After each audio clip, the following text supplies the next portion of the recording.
ప్రార్థన చేసుకుందాం. పరిశుద్ధుడు అయిన పరలోకమందున్న మా తండ్రి, నీ కుమారుని యందు నీవు మాకు అనుగ్రహించిన రక్షణను బట్టి నీకు స్తోత్రములు. నాయన, ఇదిగో ఈ ఆదివారం నీ సన్నిధి చేరి ఉన్నాం.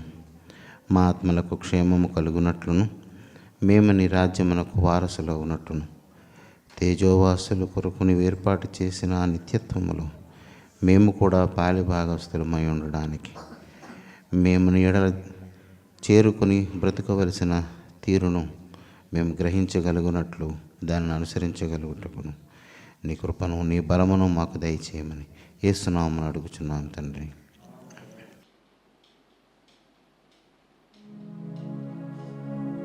సుగుణాల సంపన్నుడా, స్తుతిగానాల వారసుడా, జీవింతును నిత్యము నీ నీడలో, ఆస్వాదింతును నీ మాటల మకరందము. జీవింతును నిత్యము నీ నీడలో, ఆస్వాదింతును నీ మాటల మకరందము. సుగుణాల సంపన్నుడా,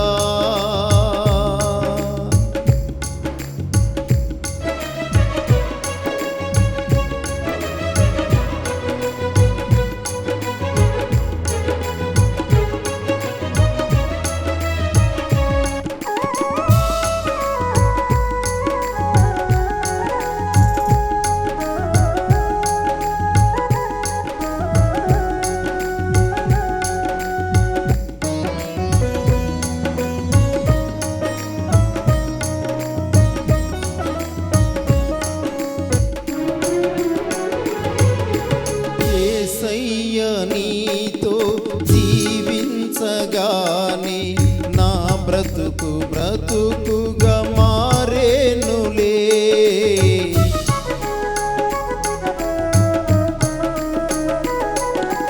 యేసయ్య నీతో జీవించగానే నా బ్రతుకు బ్రతుకుగా మారేనులే. నాట్యమాడేను నాంతరంగము, ఇది రక్షణానంద భాగ్యమే. నాట్యమాడేను నాంతరంగము, ఇది రక్షణానంద భాగ్యమే. సుగుణాల సంపన్నుడా, స్తుతిగానాల వారసుడా, జీవింతును నిత్యము నీ నీడలో, ఆస్వాదింతును నీ మాటల మకరందము. జీవింతును నిత్యము నీ నీడలో, ఆస్వాదింతును నీ మాటల మకరందము.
నీ నీడలో ఆస్వాదింతును నీ మాటల మకరందము జీవింతును నిత్యము నీ నీడలో ఆస్వాదింతును నీ మాటల మకరందము సుగుణాల సంపన్నుడా. కీర్తనల గ్రంథం 17వ అధ్యాయం 14-15 వాక్యాలు చదువుకుందాం. నేను చదువుతాను. లోకుల చేతిలో నుండి ఈ జీవిత కాలములోనే తమ పాలు పొందిన ఈ లోకుల చేతిలో నుండి నీ హస్తబలము చేత నన్ను రక్షింపుము. నీవు నీ దానములతో వారి కడుపు నింపుచున్నావు. వారు కుమారులు కలిగి తృప్తి నొందుదురు. తమ ఆస్తిని తమ పిల్లలకు విడిచిపెట్టుదురు. నేనైతే నీతిగలవాడనై నీ ముఖ దర్శనము చేసేదను. నేను మేల్కొనున్నప్పుడు నీ స్వరూప దర్శనముతో నా ఆశను తీర్చుకుందాను. లోకుల చేతిలో నుండి నీ హస్తబలము చేత నన్ను రక్షింపుము. అది వాక్యం. ఆ మధ్యలో ఉన్నది లోకులంటే ఎవరో దేవుని ఆత్మ మనకి తెలియచేయడానికి రాసిన అర్థం. సరిపోయిందా భావం? లోకుల చేతిలో నుండి నీ హస్తబలము చేత నన్ను రక్షింపుము. ఆ మాట లోకులు అంటే ఈ జీవిత కాలములోనే తమ పాలు పొందిన ఈ లోకుల చేతిలో నుండి అని రాసింది. లోకుల చేతిలో నుండి నీ హస్తబలము చేత నన్ను రక్షింపుము అనేది భక్తుని యొక్క ప్రార్థన, దేవుని యొక్క మానవుల విషయంలో అపేక్ష. లోకులు అంటే ఎవరు? ఈ లోకములో వాటి కొరకే బ్రతికేవారు. అంటే ఈ లోక నివాసము, ఈ లోక సుఖము, వీటిని మాత్రమే అపేక్షించేవారు. వారు లోకులు. లోకము చేత ప్రేరేపింపబడేవారు, లోకములో ఉన్న వాటిని అపేక్షించేవారు, వీళ్ళు లోకులు. మరి వీరి చేతిలో నుండి రక్షించడం ఏంటి? ఈ ప్రార్థనలో దేవునితో చెప్తానమాట. లోకుల చేతిలో నుండి నన్ను రక్షింపుము అంటే వాళ్ళు ఏం చేస్తారు? వీళ్ళని లోకుల చేతిలో నుంచి రక్షించమంటే ఏం చేస్తారనుకుంటున్నారు మీరు? అక్కడ ఉన్న వాక్యం అదే కదా, లోకుల చేతిలో నుండి నన్ను రక్షింపుము. ఈ రక్షించడానికి ఏం కావాలో కూడా ఈ భక్తుడు చెప్తున్నాడు. ఏం కావాలి? దేవుని యొక్క హస్తబలమే కావాలి. ఇక లేకపోతే ఇతను రక్షణ పొందడు. ఇది చూడడానికి, చదవడానికి బాగానే ఉంటుంది, కానీ దీని వివరం గురించి మనం దృష్టి పెట్టిన కొలది ఇందులో నుండి మనకు సమాచారం వస్తూనే ఉంటుంది. లోకుల చేతిలో నుండి నన్ను రక్షింపుము. లోకుల చేతిలో నుండి నీ హస్త బలము చేత. దేవుని యొక్క చేతి బలం లేకపోతే లోకుల చేతిలో నుండి రక్షింపబడడం కష్టం. ఇప్పుడు లోకులు అంటే మనం చెప్పుకున్నాం, ఈ లోకం కొరకు జీవించేవాళ్ళు. ఈ లోకం కొరకు జీవించే వాళ్ళ చేతిలో మనం ఎందుకు ఉంటాం? ఆలోచించండి ఒకసారి.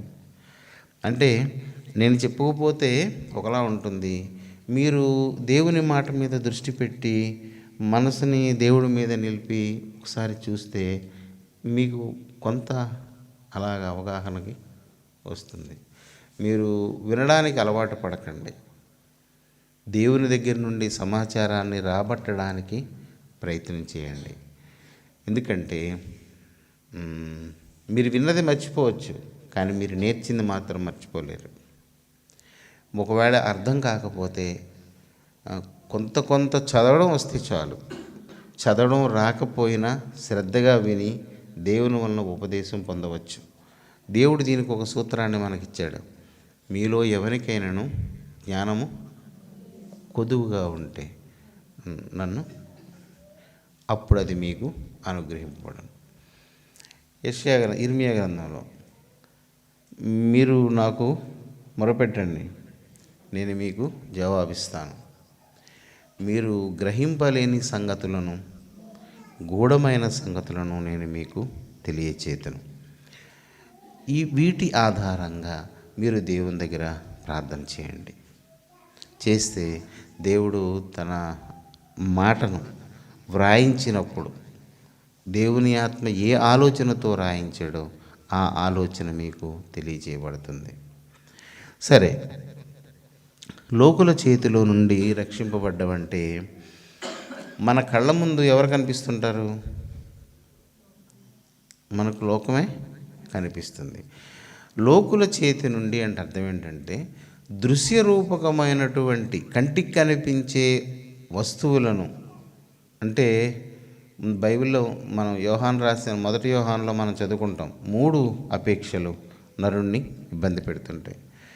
కంటికి కనిపించింది, శరీరానికి సుఖాన్ని ఇచ్చేదాన్ని, లేదు ఆధిపత్యము అధికారము సంపాదించాలని.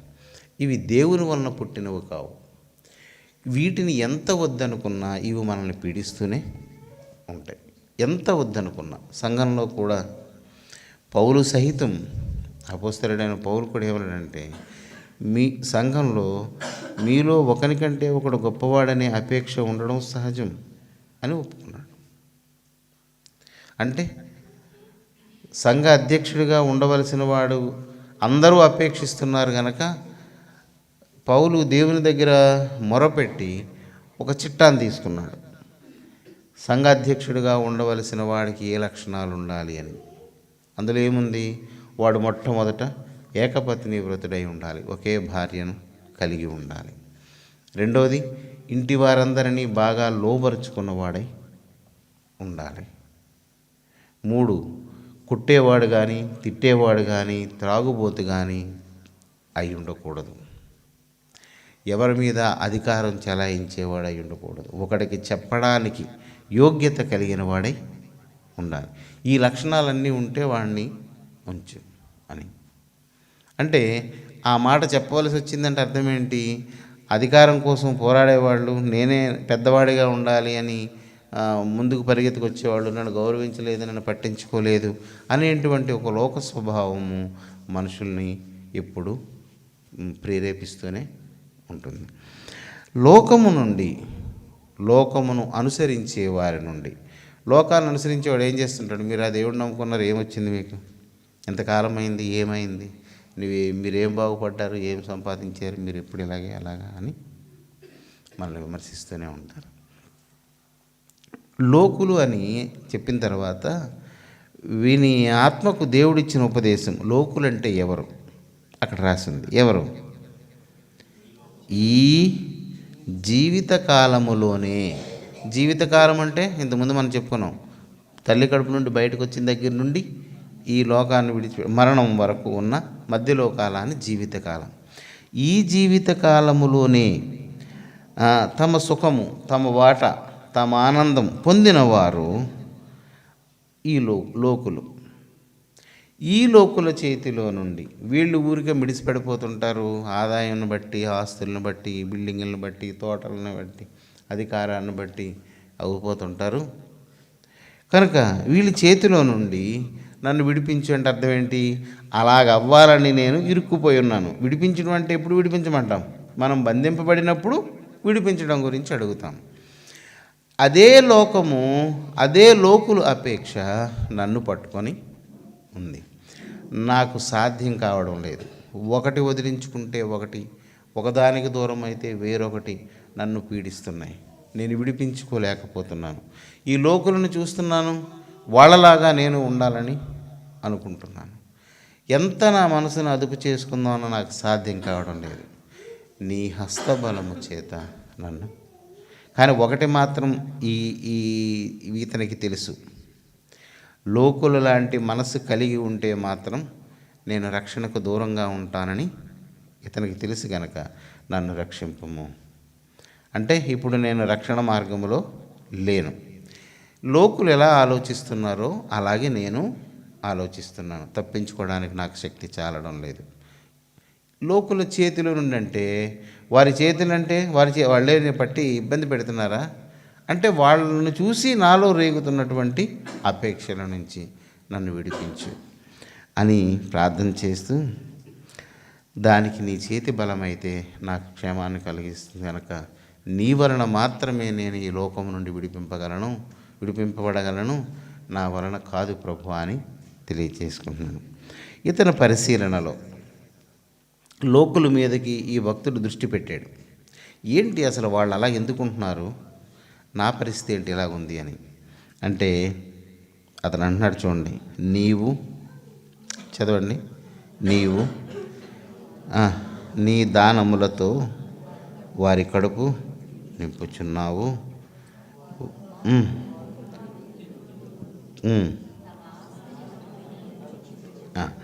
ఇతను 3 అంశాలు అంటే 3 స్టెప్స్లోని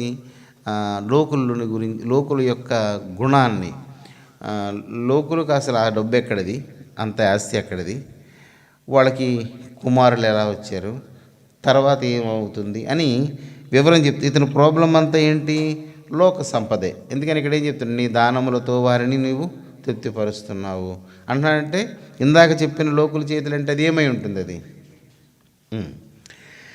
అందుకే ఏమంటున్నాడంటే నీ దానములతో వారి కడుపు ఎవరు నింపుతున్నారు, దేవుడే.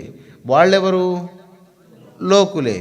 మరి ఇక్కడ మనకు ఈ దేవుడే వాళ్ళకి డబ్బు ఇస్తుంటే, దేవుడే వాళ్ళ కడుపు నింపుతుంటే మరి మనకెందుకు నింపడు? అక్కడ అదే ఉంది. దానము అంటే వస్తు రూపాలే. అంటే మరి దానం గురించి తెలియాలంటే మనం చాలా ముందుకు వెళ్ళిపోవాలి. అవి దశదానాలని ఉన్నాయి, కొన్ని షోడశ దానాలని ఒక 16 దానాలు ఉన్నాయి. ఈ దానము అనేది ఏంటంటే దృశ్యరూపకమైనది. దానము ఒకడికి భూమి మీద మాత్రమే ఉపయోగపడేది. ఇప్పుడు గోదానం చేసామనుకో, ఆవును తీసుకుని వాడు ఏం చేసుకుంటాడు, దాని పాలు తాగుతాడు. అన్నదానం చేసామనుకో, వాడు ఏం చేస్తాడు, అన్నం తిని అది శరీరాన్ని పోషించుకోవడానికే. ధనం ఇచ్చేవనుకో, వస్త్రం ఇచ్చేవనుకో, కన్యను భార్యని ఇచ్చేవనుకో, దేనినిచ్చినా దానం ఏం చేస్తుంది, భూ సంబంధమైన సుఖాన్నే ఇస్తుంది. ఇప్పుడు మనం ఒక విషయం గుర్తుపెట్టుకోవాలి, దేవుని ప్రజలు. అందుకే మనం గత సంవత్సరంలోని ఒక శనివారం నాడు చెప్పుకున్నాం, ధర్మశాస్త్రమునకు చెవినియ్యక, చెప్తారా వాక్యం, ధర్మశాస్త్రము వినబడకుండా తన చెవిని తొలగించుకొని వాని ప్రార్థన హేయము. అంటే మన ప్రార్థన ఎలా ఉండాలి, దేవుని నీతికి అనుకూలంగా మన ప్రార్థన ఉండాలి. అలాగే 1 యోహాను 5వ అధ్యాయంలో కూడా మన ప్రార్థన ఏ పరిమితులకు లోబడి ఉండాలో అక్కడ ఉంది. అంటే సందర్భం వచ్చింది కనుక మనం ఒకసారి చూద్దాం. 5వ అధ్యాయం 1 యోహాను 14వ వాక్యం. అంటే ఆయనను బట్టి, అంటే దేవుని కుమారుని నామమునందు విశ్వాసం ఉంచుటను బట్టి, ఆయనను బట్టి మనకు కలిగిన ధైర్యం ఏదనగా, ఏంటి క్రైస్తవుడుకున్న ధైర్యం అంటే దేవుని చిత్తానుసారముగా అది మనం గుర్తుపెట్టుకోవాలి. మన ప్రార్థన దేవుని ఉద్దేశానికి అనుకూలంగా ఉండాలి. అంతేగాని మన ఇష్టాన్ని దేవునికి ఎప్పుడు చెప్పకూడదు. దానము అనేది దానముకు వ్యతిరేక పదం వరం. దేవుని వలన అంటే అక్షర సంబంధమైన అర్థమైతే దేవతల వలన, అంటే మనుషులకి అతీత శక్తుల వలన కలిగేది వరము. మనిషి నుండి మనుషునికి భూ సంబంధమైనటువంటి అంశాలలో వచ్చేటువంటి రాబడి ఊరకనే కష్టపడకుండా వస్తే దానిని దానము అని అంటాం. అందుకే అతను అక్కడ చెప్తున్నాడు, నీవు వారికి దానం ఇస్తున్నావు కాబట్టి వాళ్ళు తృప్తి పొంది సంపాదిస్తున్నారు, కుమారులు కలిగి పుష్టిగా ఉంటున్నారు. వాళ్ళు నీ దానాల వలన వాళ్ళు తినగా మిగిలింది తమ పిల్లలకి ఇచ్చి వెళ్ళిపోతున్నారు. ఇది లోకుల యొక్క నిర్వచనం. ఇది నేను చెప్పడంలో నా ఉద్దేశం ఏంటంటే, లోకులు ఉద్దేశం ఇది. లోకులు అంటే ఎవరు? జీవిత కాలంలోనే వారి సంతోషాన్ని అనుభవించేవారు అక్కడ ఉంది. ఎలా అనుభవిస్తారంటే వాళ్ళు ప్రార్థన చేస్తారు, అని ప్రభు మాకు అది ఇది అలా అది కావాలి ఇది కావాలి అని. ఇప్పుడు చాలామంది ఏం ప్రార్థన చేస్తుంటారు చూడండి, విదేశాల కోసం, ఆదాయం కోసం, అమెరికాకు వెళ్ళడం కోసం, ఏదో తీసుకొచ్చి ఇక్కడ ఇన్స్టిట్యూట్లు పెట్టడం కోసం, వీటి కోసమే ప్రార్థన చేస్తుంటారు. అలా ప్రార్థన చేసిన వాళ్ళు మన దేశంలో బొచ్చెడు మంది ఉన్నారు. పెద్ద పెద్ద ఒరిస్సాలో మేము వెళ్ళిన చోట బ్రహ్మాండమైన హాస్టల్ మీరు చూశారు కదా, కానీ ఆ హాస్టల్లో ఇప్పుడు పిల్లలు లేరు. ఆ దొర ఏం చేశారంటే ఉండి వీళ్ళకి అప్పచెప్పిసిపోయాడు. వీళ్ళు కొన్ని రోజులు వాళ్ళ పిల్లల్ని ఏదో తీసుకొచ్చి చేశారు. ఆ తర్వాత అక్కడ నుంచి డబ్బులు రావడం మానేసి చాలా పెద్ద పెద్ద బిల్డింగులు, పెద్ద తోటలు, ప్లే గ్రౌండ్స్ అన్నీ ఖాళీ.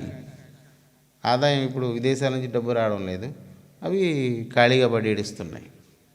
ఆ పాస్టరే తినడానికి కష్టంగా ఉంది బ్రదర్ అని నాకు చెప్పాడు.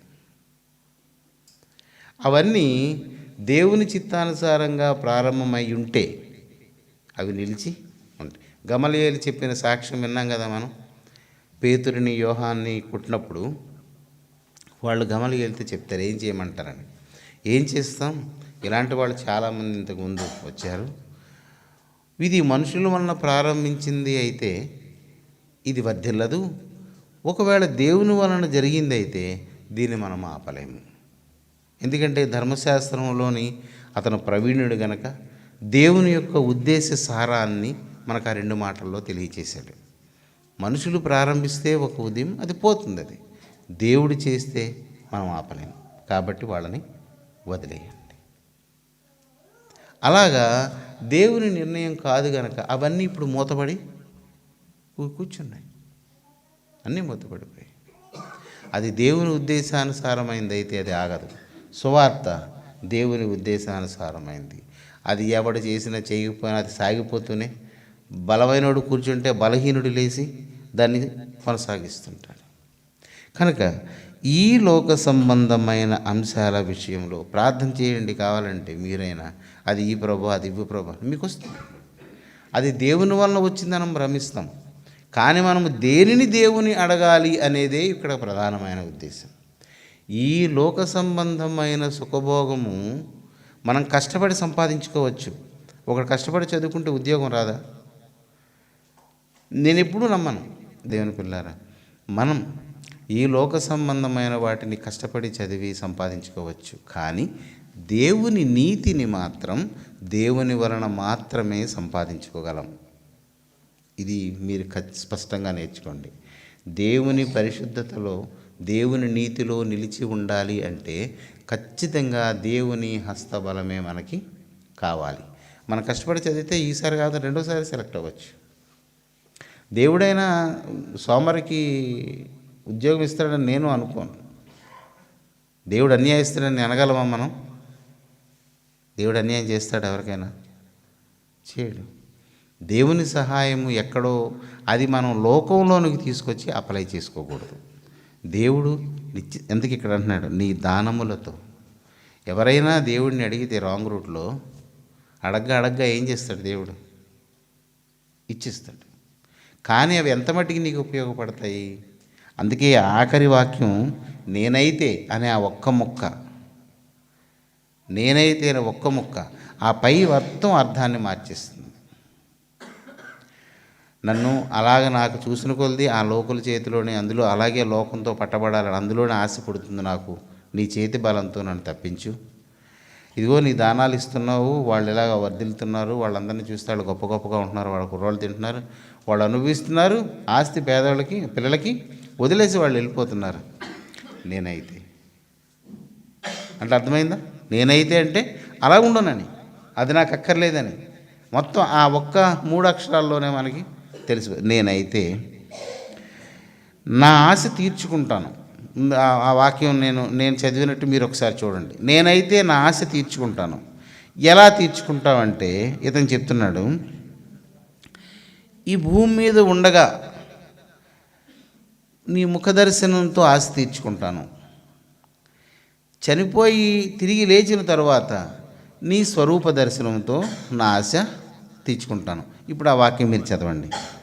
నేనైతే నీతి గలవాడనై నీ ముఖదర్శనము చేసేదను.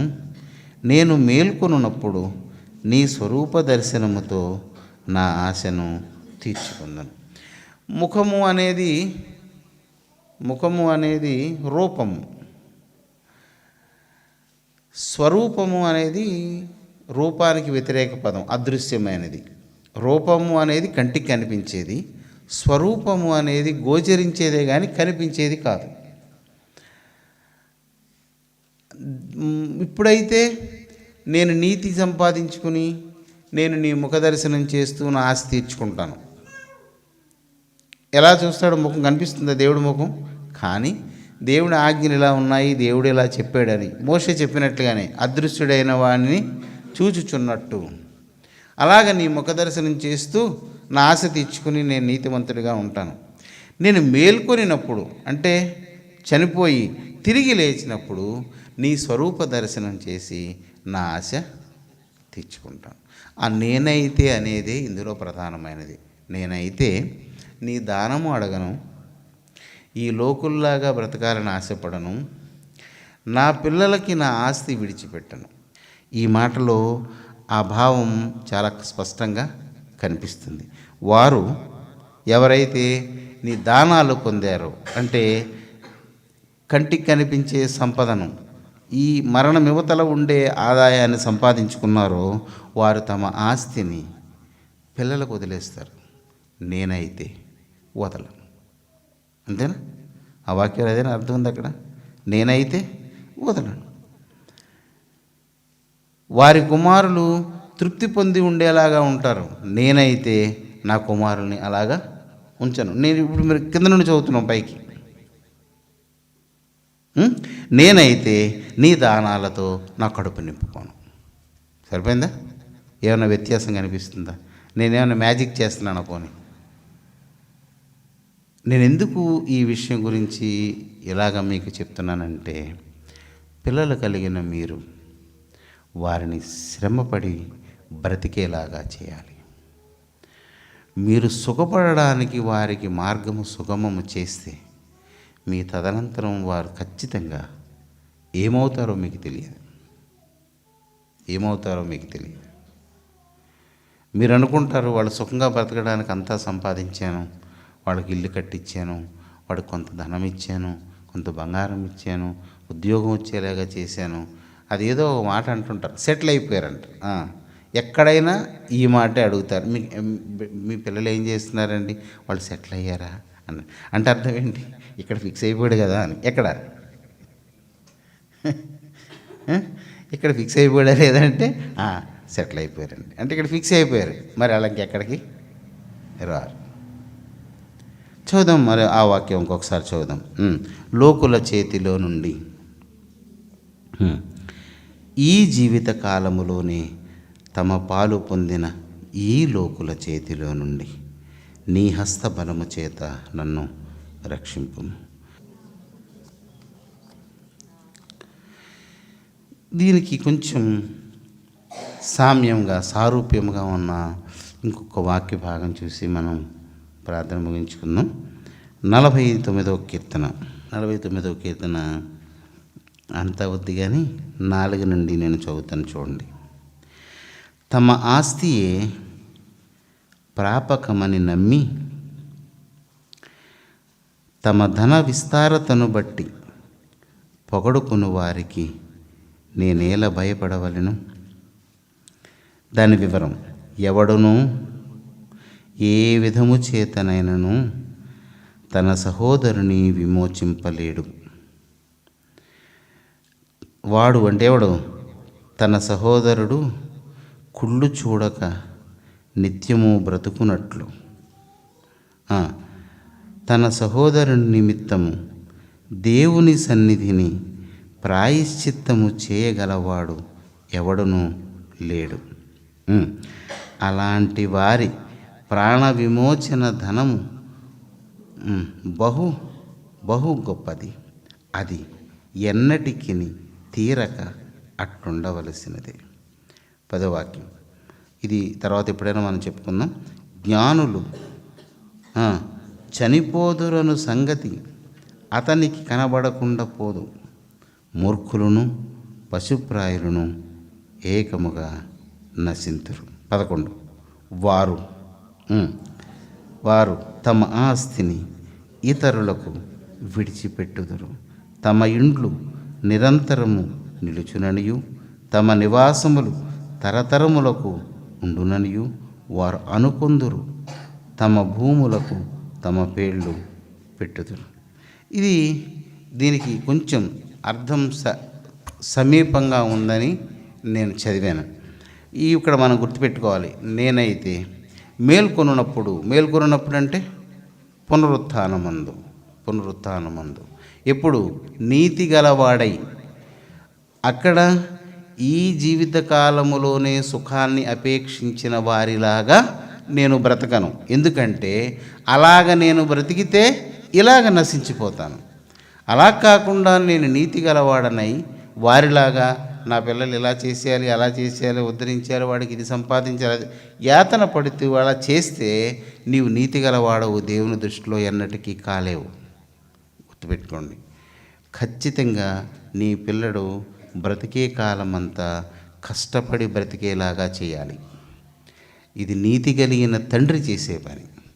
భక్తిహీనుడైతే వాడిని ఐశ్వర్యవంతుడిగా చేస్తాడు. నేను చెప్తున్నది దేవుని పనివాడుగా దేవుని ఉపదేశాన్ని నేను మీకు తెలియజేస్తున్నాను. మీ పిల్లల క్షేమం మీరు చూడాలనుకుంటే వాళ్ళని శ్రమపడి వాడు బ్రతుకు వాడిని బ్రతికేలాగా చేయండి.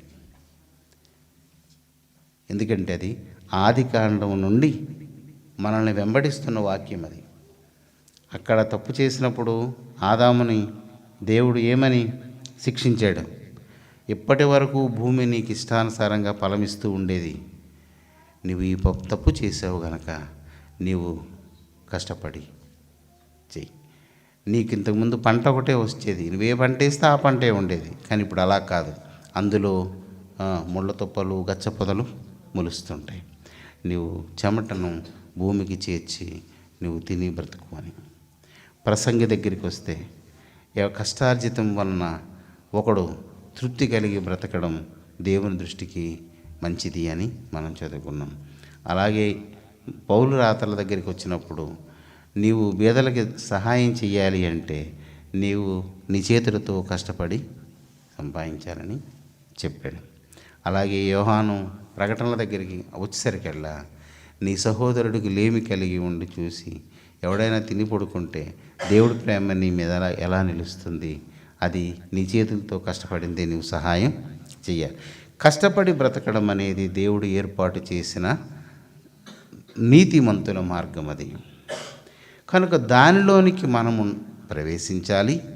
అదే ఇప్పుడు మనం చదివిన వాక్యంలో, నేనైతే నీతి గలవాడనై ఉంటాను, ఆ పైవన్నీ నీతి లేనివి నేను అనుసరించను. నా అపేక్ష ఒకటే, ఇక్కడ ఉన్నప్పుడు నీతి కలిగి కష్టపడి బ్రతుకుతూ నీ ముఖ దర్శనం చేస్తూ నేను తృప్తి చెందుతాను. నేను పునరుత్థానుడై లేచిన తరువాత నీ స్వరూప దర్శనాన్ని చూసి నా ఆశ తీర్చుకుంటాను. మీకు ఇంతకన్నా నేను ఎక్కువ చెప్పక్కర్లేదు. ఈ వాక్యాన్ని మీరు చదవండి. ఈ సంవత్సరంలో మనం మరింతగా దేవుని నీతిలోనికి ప్రవేశించాలి. ఆషామాషిగా రావడం, ఆరాధనకు వెళ్ళిపోవడం ఇది మంచి లక్షణం కాదు.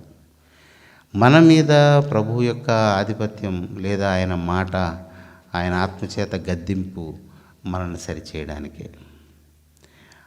లోకులలాగా మనము లోక సంపదను బట్టి దేవుని యొక్క ఆశీర్వాదాన్ని అంచనా వేయకూడదు. కాబట్టి ఈ వాక్యాన్ని చదవండి. దీనిలో నుంచి విడిపించబడాలి, ఈ ఆలోచన నుంచి మనం బయటికి రావాలి అంటే దేవుని యొక్క సహాయం మనకు అవసరం. మన వలన కాదు. అన్ని విషయాల్లో మనకు చాలాసార్లు ఇది మనుషులకు అసాధ్యము, దేవునికి సాధ్యమే. ఇక్కడ ఈ భక్తుడు ఏమంటున్నాడు? నీ చేతి బలము నాకు ఇస్తేనే కానీ ఈ లోకుల చేతిలో నుంచి నేను విడిపింపబడలేనని. మన స్థితి అది, ఏ నరుడి స్థితి అయినా అదే. వాళ్ళు అలాగా ప్రార్థన చేసుకున్నారు. మనం 73వ కీర్తనలో కూడా చదువుకున్నాం, భక్తిహీనులు భక్తిపరులకు ఉండే వ్యత్యాసం.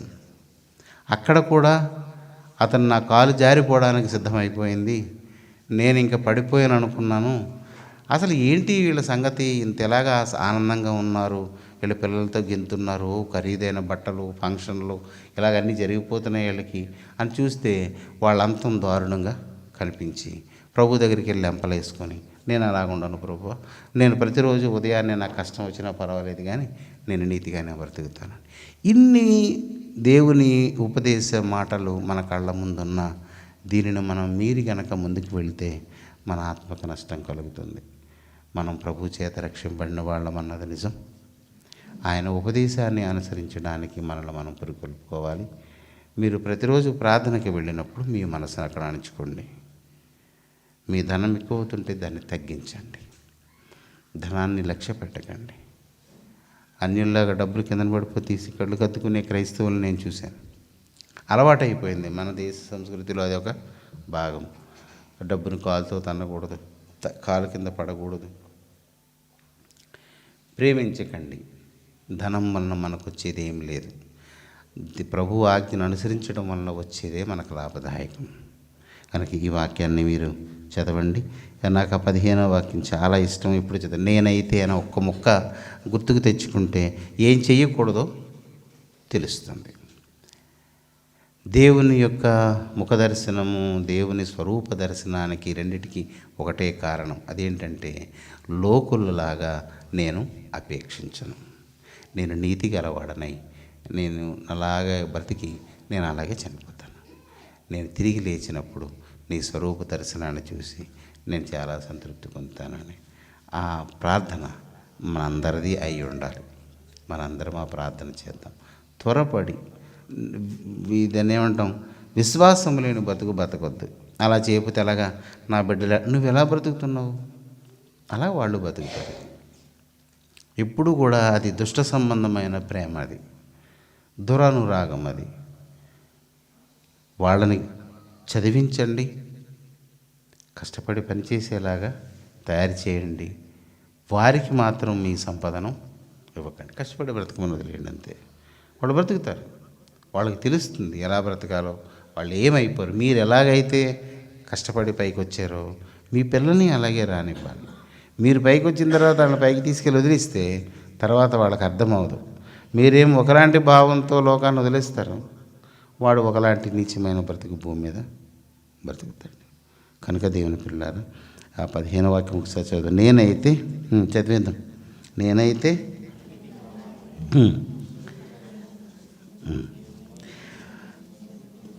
అది మనము నీతి గలవారమై బ్రతకాలి.